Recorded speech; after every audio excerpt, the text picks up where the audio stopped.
പുള്ളിക്കാരുടെ വണ്ടി പരമാവധി വിലയൊക്കെ ഒന്ന് കുറച്ച് കൊടുക്കാം. പുള്ളി കൊണ്ടുവന്ന അരി മേടിക്കാൻ വിലയൊക്കെ നമുക്ക് പറയാം. ആദ്യം ഒരു വണ്ടി നോക്കട്ടെ. ആശാനെ നമ്മൾ കൊണ്ടുവന്നിട്ടുണ്ട്. പുള്ളി ഒന്ന് ആ വണ്ടി ഒന്ന് നോക്കിക്കോട്ടെ. കുഴപ്പമില്ല. ആശാനെ പോയി വണ്ടി നോക്കും. അതെങ്ങൊന്നേ അടിമോളൊക്കെ ശരിക്കും നോക്കണോട്ടാ. ശരിക്കും നോക്കിച്ചല്ലേ. ആശാൻ പോയിട്ട് 1 മണിക്കൂറായാലത്. ആശാനുള്ളത്. ഹലോ, എവിടാ ആശാനെ? ആശാൻ വട്ടനടി കുടിയേക്കണ ഈ നേരിട്ട് താൻ അങ്ങോട്ട് പോയി കയറി അതിന്റെ ഉള്ളിലേക്ക്. ഇയാളെങ്ങനെ പോയത്?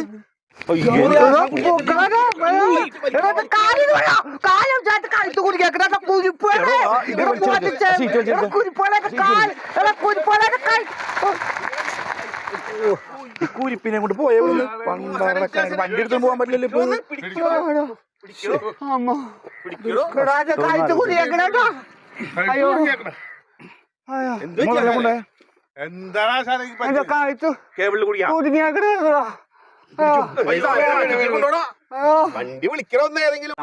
അടിയിലേക്ക് പഠിച്ചു വെച്ചു. നിങ്ങളല്ലേ പറഞ്ഞത് ഇതിന്റെ അടിയും മോളും ഞാൻ പറഞ്ഞ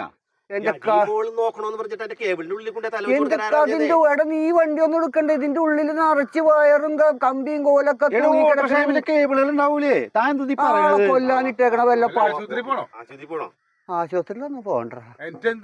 മുതലെടുത്ത് പോയ വണ്ടി എടുത്ത് മേലാളി സാധനങ്ങൾ കൊണ്ട് വണ്ടി നോക്കാൻ പറ്റരുതട്ടാ. ഉള്ള കാര്യം പറഞ്ഞേക്കാം.